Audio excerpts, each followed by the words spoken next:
Bonjour, je suis Fabrice de WP Formation. Aujourd'hui, je vais vous parler de Captain Form, un plugin de formulaire pour WordPress.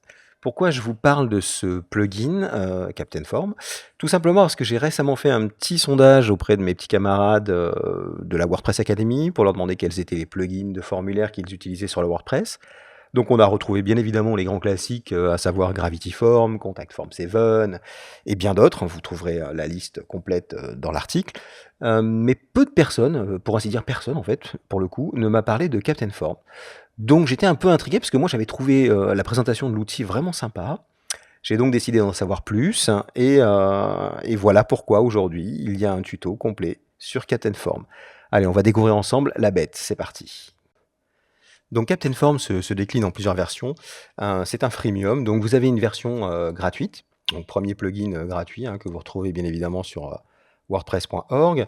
Et vous avez les options. Donc dans la version payante, vous avez plusieurs versions. Vous avez donc la gratuite qu'on a vue, vous avez la version apprenti, la version master et la version heroes. Les grandes différences principalement vont se situer en nombre de sites sur lesquels vous allez pouvoir générer des formulaires de contact ou des formulaires tout court, sur les options, les applications natives également, en 5, 14 et 24. Et enfin, bien sûr, les systèmes de paiement. Seule la version ultime, la version Hero, pour le dire en anglais, permet l'intégration native des solutions telles que PayPal, PayPal Pro, Stripe, Authorize et consorts. Donc c'est à mon sens la solution si vous avez besoin de plugins, de formulaires un peu plus poussés, un peu plus techniques. C'est à mon avis la version qui convient le mieux. Donc nous voici directement dans l'interface de Captain Form, où je suis directement dans la création d'un nouveau formulaire. Donc par défaut, dans cette version, on me propose plusieurs types de formulaires. Donc formulaire vierge, sur lequel je vais tout faire from scratch, contact, enregistrement pour des événements, pour de la commande, puisque vous avez tous les systèmes de paiement, PayPal, Stripe et les autres, qui sont inclus en un add-on, c'est direct dans la version premium. Tout ce qui est feedback, des quiz, des sondages, et vous voyez ici, Other Form. Donc là, un simple clic, et on voit qu'on propose encore toute une somme de formulaires pré-remplis, enfin pré-customisés. Bien évidemment, je peux tout modifier, on est d'accord, mais voilà un gain de temps assez appréciable. Donc nous, on va partir sur un grand classique, à savoir le contact et lead form. Je peux tout de suite faire une preview de ce formulaire. Vous voyez, c'est vraiment le grand basique. Tout est customisable, vous le verrez. Donc imaginons que je vais partir de ce template. Voilà, je me retrouve donc avec le titre. Alors je vais ici mettre test WPF, donc je le nomme. Ce que j'apprécie donc dans cette interface, c'est assez simple, c'est que c'est ergonomique. En gros, 1, 2, 3. 1, j'édite mon formulaire. 2, je vais faire tous les réglages de ce formulaire. Et 3, je vais le publier. Donc voilà comment fonctionne en fait Captain Form, c'est assez simple. Ici, je peux ajouter des champs. Alors même si c'est en anglais, on peut traduire bien évidemment sur le front, tout sera en français, mais dans le back-office, c'est en anglais. Vous avez donc les champs que vous pouvez ajouter. Donc il y a des champs basiques que vous retrouvez ici. Donc on retrouve les grands classiques. Et vous avez également les champs avancés, où là vous avez quand même des trucs assez sympas. Enfin, j'ai particulièrement apprécié le Google Maps, le social, le page break. J'ai bien aimé également les termes of service, qui chez nous seraient entre guillemets les conditions générales qu'on doit valider. J'ai également apprécié le star rating et la signature. C'est assez sympa. Vous allez voir la signature par exemple. Si je veux que la personne signe, donc là je vais le déplacer parce que c'est trop haut. Voilà. Si je veux que la personne signe son formulaire, je rajoute juste un détail signature. Donc bien sûr, je le mets en français. Voilà, votre signature. C'est un champ qui est obligatoire. Là, je vais mettre une instruction. Vous pouvez signer avec votre souris ou votre peine. En champ avancé, je peux demander une complexité de signature. Donc vous avez toujours des infos avec le point d'interrogation. Faible, average, donc moyen, et haut, on va laisser sur low. On va faire une preview de ce formulaire. Donc ça, c'est aussi hautement appréciable, ça va très vite le preview.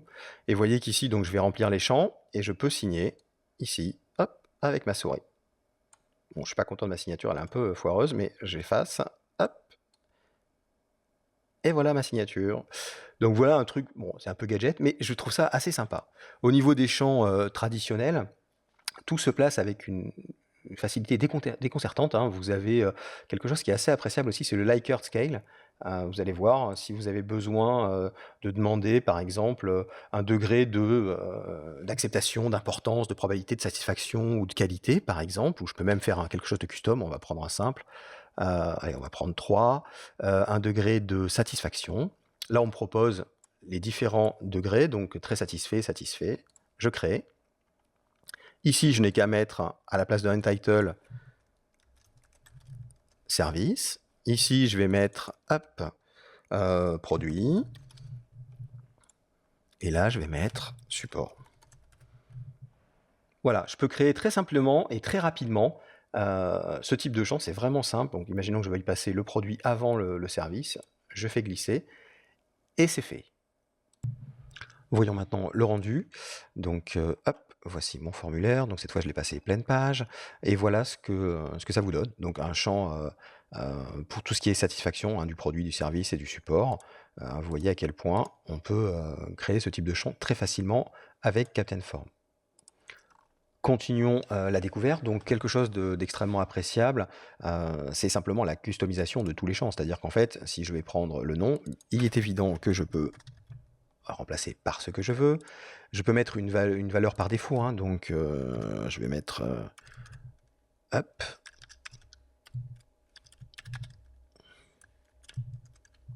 une valeur par défaut, John Doe, choisir la taille en pixels de ce champ. Donc je pourrais dire que par défaut ça sera du 350 pixels. Il sera évident après derrière que je devrais faire la même chose pour les autres champs de manière à rendre ça un peu plus harmonieux. Je peux également mettre des champs, enfin des validations pour les différents champs. Donc sur un nom par exemple, je veux que ça soit uniquement de l'alpha ou de l'alpha numérique ou de l'alpha space. Enfin c'est moi qui vais pouvoir tout choisir. Idem pour l'email, hein, je veux que ça soit forcément un champ contenant un email, donc il y aura une vérification et une validation de ce champ. La valeur par défaut, votre @email.com. Voilà, à chaque fois vous noterez que je peux rendre le champ ici de ce formulaire requis, caché. Je ne peux ne pas autoriser la duplication de ces champs. Je peux également avoir des champs avancés, on va prendre le nom par exemple, avec une longueur minimum requise, une longueur maximale, une valeur minimale, une valeur maximale. Donc c'est plutôt pas mal. Alors c'est pas forcément nécessaire, notamment dans le champ nom, mais vous avez pas mal de champs, ça peut être très utile de mettre des minima et des maxima. Toujours dans la simplicité et dans l'utilisation de Captainform, vous avez également le Layout Option ici, qui va vous permettre en fait de choisir où vous allez placer les labels. Donc le label, c'est cette partie-là. Là, elles sont alignées à gauche. Je voudrais qu'elles passent au-dessus du champ de l'input. Donc je vais prendre Top et hop, automatiquement, tous les champs, tous les labels vont passer au-dessus. Je peux choisir également le nombre de colonnes de mon formulaire. Par défaut, c'est aligné les uns sous les autres. Moi, je veux par exemple que ça soit sur 2 colonnes. Donc je vais sélectionner 2 colonnes. Et vous voyez qu'automatiquement, il me propose un formulaire basé sur 2 colonnes, sur lequel en fait je vais pouvoir bouger les éléments d'une colonne à une autre. Voilà. J'ai fait, bon, évidemment, là, mon drag and drop était un peu raté. Le formulaire peut être centré ou aligné à gauche, c'est vous qui décidez. Je peux également mettre une largeur de formulaire par défaut, ici, en fait, en jouant par là. Alors, bien évidemment, c'est responsive, donc c'est une valeur de base, et elle sera modifiée automatiquement par votre thème s'il est responsive. Ici, les informations, toutes les instructions, je peux les mettre sous le label ou sous les champs. Je peux changer l'encodage. Voilà, alors évidemment pour nous c'est de l'UTF-8. J'ai également la possibilité de choisir la direction, left to right, forcément ça c'est pour nous, donc écriture de gauche à droite, ou également de droite à gauche. Et enfin, passons maintenant, donc après ces possibilités assez sympas au niveau de l'édition, dans les settings. Donc là vous voyez que j'ai pas mal de réglages, notifications, je peux choisir un thème, des applications tierces pour le coup, paiement, sécurité, les règles, puisque je peux gérer des règles conditionnelles, on va y venir, traduction, Bah, évidemment, pour le front, je souhaiterais quand même qu'il y ait pas mal de choses qui soient traduites, donc je vais pouvoir le faire directement. Et enfin, une partie avancée. On va commencer par la notification, qui est la partie la plus simple. Alors, les notifications, on vous laisse un choix assez conséquent. Ça va en fait de la personne qui va recevoir le formulaire, donc en général c'est vous, hein. Vous pouvez éditer, vous pouvez ajouter une nouvelle personne, vous pouvez remplir tous les champs from, donc customiser évidemment, ajouter des éléments complémentaires dans le footer, ici, comme l'ID, des informations sur l'IP, sur le pays, sur le type de navigateur, transformer la soumission en PDF, vraiment option sympa, envoyer directement ça via votre serveur SMTP, ajouter des infos analytics, bref, pas mal de choses. Petit truc ici assez sympa, les SMS notifications, donc recevoir une notification sur votre téléphone. Attention, par défaut vous avez 25 crédits, il faut reprendre du crédit pour que ça marche. Vous avez également les options en fait pour la personne qui a soumis le formulaire. Qu'est-ce qu'on fait? Est-ce qu'on met un autorépondeur? Est-ce qu'on lui envoie une copie? Est-ce qu'on lui dit on lui remercie? On le redirige vers une page web? Vous avez vraiment moult options. Thème, vous allez pouvoir customiser intégralement avec plusieurs choix de thèmes et même un custom CSS absolument tout le formulaire. C'est-à-dire que là, vous n'avez pas besoin de add-on ou de vous prendre vraiment la tête. C'est tout simple. Vous avez énormément de choix et tout est customisable. Le background, le texte, les highlights, les boutons, les erreurs, enfin bref, la totale. Voilà, vraiment, j'ai pas trouvé mieux en customisation sur un formulaire. Les applications tierces, donc qui sont incluses dans la version premium, donc elles sont toutes là. J'ai cherché s'il en manquait, j'en ai pas vu. Au pire, il manque celle de MailPoet, mais vous pouvez le faire manuellement, donc ça fonctionne aussi. Vous avez donc les grands classiques, Mailchimp, Dropbox, Zendesk. Vous avez également, bien évidemment, la possibilité de créer des soumissions d'articles avec le add-on ici, l'inscription de vos utilisateurs WordPress. Enfin, vous avez énormément de choix. Au niveau du paiement, même chose, donc c'est parfaitement compatible et vous avez bien sûr le choix des différentes plateformes que sont PayPal, PayPal Pro, Stripe et consorts. Au niveau de la sécurité, donc vous pouvez limiter l'accès au formulaire via un mot de passe, vous pouvez générer l'anti-spam, vous avez un CAPTCHA, vous avez un filtre par pays et la visibilité des uploads. Alors, les rules, donc bien évidemment les conditions, les règles, si vous préférez. 3 types de règles sur les champs, en autorépondeur et sur le formulaire au sens général. Bien évidemment, les règles les plus intéressantes sont celles activées sur les champs. Vous allez voir, c'est assez sympa. J'ajoute une nouvelle règle. On me propose un if, then. Donc if, le champ non, ou le champ, alors évidemment, j'ai qu'à choisir. Si le champ email est et là, je sélectionne éventuellement un email, mon email @.com, voilà. Je continue. Alors, montre-lui ou cache-lui le champ suivant. Et je peux faire ça à foison. Donc, je ne vais pas cacher le champ email puisque évidemment c'est le même. On va prendre signature, voilà. J'ai fini. Donc, je peux continuer ainsi et modifier. Alors, je peux modifier, revenir, mais je peux également ici dupliquer cette règle, l'effacer, ou je peux tout simplement ajouter une nouvelle règle. Donc c'est très intéressant, par exemple, si la personne a checké très satisfait sur mon service, par exemple, je peux lui proposer un champ bloc texte, par exemple, dans lequel je lui proposerai un code promo, pourquoi pas. Donc c'est plutôt sympa. Je trouve qu'il est mieux géré que les conditions générales par Gravity Form. J'ai également la même chose donc, sur l'autorépondeur. Donc, quand un formulaire est soumis, utilise l'autorépondeur par défaut, mais je peux également modifier cette règle ou ajouter une nouvelle règle, idem pour le formulaire. Au niveau des traductions, donc il est capable de gérer le multilanguage par défaut, et je peux importer des langages. Donc là, pour le coup, je vais importer le français. Donc ça permettra éventuellement de traduire les éléments du formulaire qui sont pas traduits. Donc là, bien évidemment, moi j'ai complété mon formulaire en langue française, donc logiquement il sera tout en français. Vous voyez par exemple, tiens, j'ai fait une boulette, j'ai oublié very satisfied. Donc là ici, je pourrais mettre très satisfait et automatiquement satisfait avec un S, ça sera mieux. Alors hop, ça satisfait. Voilà, et je peux continuer ainsi sur tout le formulaire, sur les instructions des champs, sur les emails de notification, par exemple. Je peux faire la même chose sur les systèmes, tous les messages système. Aucun résultat trouvé, terminé. Je peux faire la même chose sur les messages de paiement. Voilà.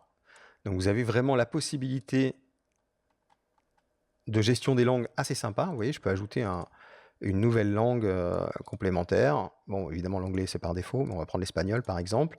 Voilà, et je peux customiser à nouveau la langue. Donc par défaut, c'est le français. Si je voulais que ça soit l'espagnol, il suffirait que je fasse make défaut et c'est réglé. Donc c'est très facile à utiliser. Enfin, le champ avancé, donc sur lequel je vais pouvoir rajouter des fonctions complémentaires telles que autoriser la personne qui soumet le formulaire à l'enregistrer et à l'envoyer plus tard, c'est-à-dire il va pouvoir revenir sur le formulaire, ça sera pré-rempli. Je peux autoriser la personne à modifier la soumission plus tard, c'est-à-dire une fois le formulaire transmis, il peut revenir dessus et modifier les valeurs. Je peux autoriser les gens à prévisualiser leur formulaire avant envoi, donc en fait ça va leur faire un résumé, s'ils sont d'accord, ils valident. Je peux demander bien évidemment à approuver la soumission du formulaire. Je peux ajouter du JS, du JavaScript à mon formulaire. Je peux ajouter du JS à la page de remerciement du formulaire. Ajouter un autofocus, ajouter un bouton d'imprimante pour imprimer le formulaire. Je peux cacher le formulaire des moteurs de recherche, donc très utile en termes de SEO notamment. Je peux rajouter un timer sur les quiz. Pas mal, vraiment pas mal d'options pour ce Captain Form. Voilà, cette petite revue sur Captain Form est à présent terminée. J'espère que ça vous a plu. Pour conclure, j'ai trouvé un outil qui est vraiment très sympa. Franchement, aujourd'hui sur WP Formation, il va remplacer Gravity Form. Je le trouve très simple, très agréable. Il est pas si difficile que ça. Effectivement, il reste en langue anglaise sur le back office, mais franchement, tout est compréhensible et c'est vraiment très simple. Il est hyper réactif. Je rajouterai également dans les réglages ici au niveau de votre compte. Donc vous avez la possibilité de choisir donc votre type d'abonnement, hein, puisque c'est du SaaS, donc en tout cas sur les versions premium, il existe plusieurs versions premium. Vous avez la possibilité d'encrypter vos données. Donc voilà, il suffit de cocher on et dans les 24-48 heures, c'est mis en place. Donc un très très bel outil que je vous recommande. J'espère que ça vous a plu. Vous voyez, tiens, hop, en direct, le support si jamais vous avez des questions à leur poser. Au niveau du support, hein, c'est assez simple aussi, tiens, ça me donne l'occasion de vous en parler. Vous voyez ici que j'ai un accès direct à la base de données où je peux directement reporter un problème. Voilà, et ça sera en direct. Voilà, ils répondent. Vous avez également du chat, donc comme vous l'avez vu tout à l'heure. Donc un très bel outil que ce Captain Form, et je vous invite à l'essayer. Vous avez la version gratuite qui donne de très très bons résultats. Merci d'avoir suivi ce tuto, ces tutos review pour le coup sur WP Formation, et je vous dis à très bientôt. Ciao.